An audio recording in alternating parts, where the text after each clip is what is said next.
경기지사 선거 얘기를 안 할 수가 없을 것 같습니다. 이번 선거 최대 격전지로 꼽혔었는데 지상파 출구 조사가 나오자 양쪽 분위기는 극명하게 엇갈렸습니다. 국민의힘 김은혜 후보 캠프에선 0.6%포인트 차로 앞선다는 소식에 박수와 환호가 터져나왔고 같은 시각 당 지도부도 흥분을 감추지 못했습니다. 반면 민주당과 김동연 당선자 캠프에선 낮은 탄식만이 흘러나왔습니다. 새벽 4시가 가까워질 무렵 김동연 당선자가 1%포인트 이내로 득표율 격차를 줄이기 시작하자 양측의 분위기는 180도 바뀝니다. 2만 3천? 2만 3천. 2만 3천. 안 된대. 결국 개표가 96.5%까지 진행된 새벽 5시 32분 김동연 당선자가 역전에 성공합니다. 개표율이 99%까지 진행된 상황에서야 휘말리는 접전의 승부가 판가름 났습니다. 최선을 다했지만 저의 부족함으로 승리하지 못했습니다. 김동연 후보가 당선 소감을 발표할 땐 아침 7시를 넘긴 시각이었습니다. 국민 여러분들의 간절함과 열망이 함께 어우러서 오늘 승리를 만들어 주셨습니다. 그리고 표차가 보니까는 지금 10,000표가 안 돼요. 네, 10,000표가 안 됩니다. 대선의 0.73%보다도 훨씬 적은 차이로 김동연 후보가 극적인 역전승을 거뒀습니다. 당이 총력을 다해서 양쪽 다 맞붙었으니 비슷하게 나왔는데 마지막 결정 10,000표든 1,000표든 이거는 결국 경기도민들이 인물을 보고 찍는 거죠. 아무래도 초선 2년차 국회의원이 도지사기보다가 그래도 경제 전문가고 뭐 경제부총리까지 하고 행정기업도 있으니까 그걸 선호하는 사람들이 한 10,000여 명 됐다고 봐야죠. 그러니까 경기도 선거는 민주당 진 거고 나 김동연 개인은 이긴 거다. 이렇게 그걸 봐야지. 그걸 김동연이 이긴 것을 민주당이 이긴 거다. 이렇게 보면 민주당이 또 오판하는 거죠.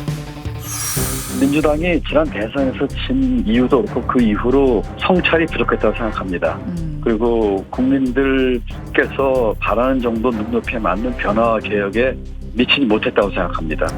졌지만 잘 싸웠다, 선방했다 이렇게 해석이 될 수도 있고 실제로 지금 그런 해석들이 좀 올라오기도 합니다. SNS나 뭐 이런 것들 보면. 저는 그런 잘못된 생각이라 합니다. 만약 그 생각을 한다면 정말 깊은 나락에 빠질 거예요.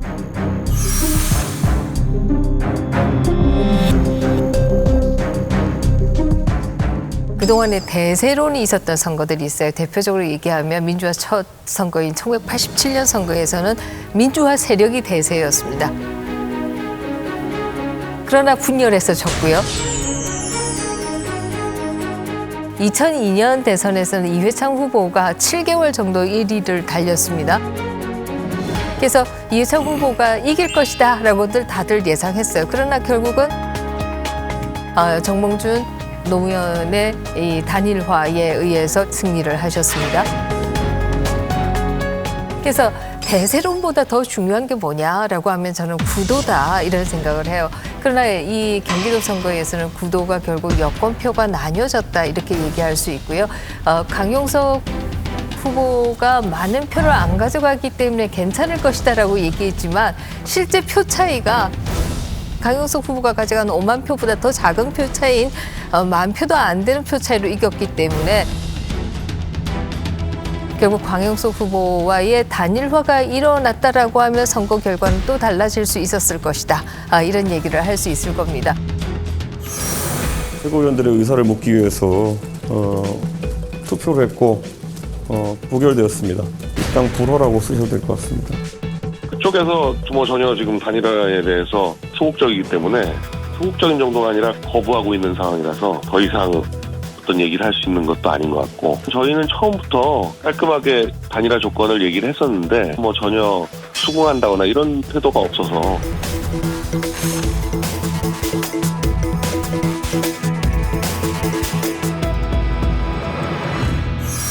강용석 후보가 국민의힘에 들어오겠다라고 하는 것을 막고 또 독자 출마하도록 만든 책임이 저는 상당히 크다. 이준석 대표에게 이렇게 생각합니다. 그건 난 그 분석 나도 동의하는데요. 그건 국민이 오만한 거예요. 강용석이 아니라도 우리 이긴다 이 생각이 딱 머리 밖에 있었거든.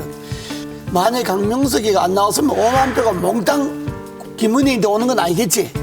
그러나 5만 표 중에 3만 표는 투표하러 안 간다 하더라도 강용석이 같이 들어갔으니까, 그러나 2만 표만 김은혜한테 갔다 하더라도 이번에 김은혜가 되는 거지. 그러니까 그거는 국민님이 선거에서는요 오만하면 지는 거예요.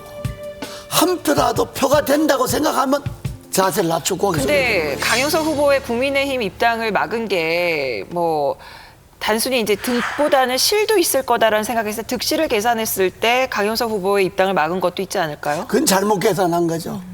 아니, 누구든지 정당이라고 하는 것은 입당하겠다 그러면 받아줘야지. 받아놓고 공천을 안 준다든지 당에서 뭐 역할을 안 맡긴다든지 하는 건 몰라도, 민주정당에서 내가 입당한다는데 너는 이래 이렇게 해서 재수없이 안 받는다 이러면 안 되지. 이기는 걸로 예측이 됐다가 뒤집히니까 많이 안타깝고 좀 속은 쓰립니다. 결과적으로 보면은 강용석 후보의 단일화가 됐으면 어땠을까 이런 생각도 좀 들고. 단일화는요 하게 되면은 그에 따른 반대급부가 무조건 생깁니다. 이번에 만약에 그 강용석 후보의 단일화 이런 게 만약에 형사됐다고 한다면요 선거 막판부의 이슈가 그걸로 흘러갔을 가능성이 높습니다. 아마 민주당에서 맹공을 했을 겁니다. 강용석 후보하고 단일화해서 과연 효과가 있었을까요? 강용석 후보가 받아간 그 표 차가 아주 미미하기 때문에 제가 봤었을 때는 그게 그렇게 큰 영향을 주었을 것 같지는 않습니다. 사실 강용석 씨가 입당을 했을 때 후폭풍이 어떻게 불었을까는 아무도 몰라요.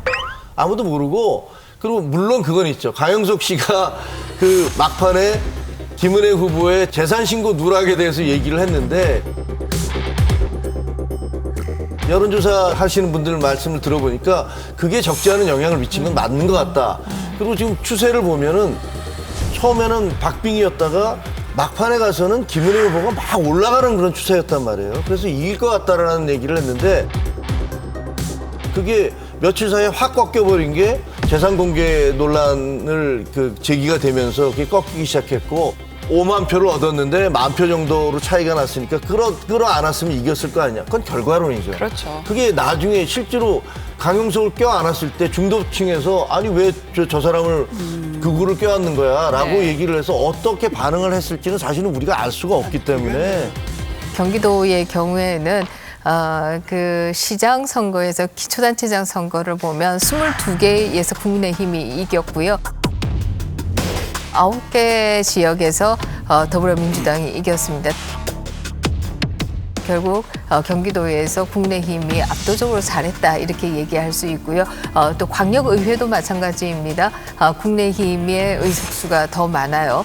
이렇게 본다라고 하면 경기도 전 지역에서 국민의힘이 선전했다 이렇게 얘기할 수 있는데, 다만 경기도 지사 선거에서는 결국 표가 나뉘어지고 또 뭐 인물 변수도 저는 없지 않았다라고 생각하고요.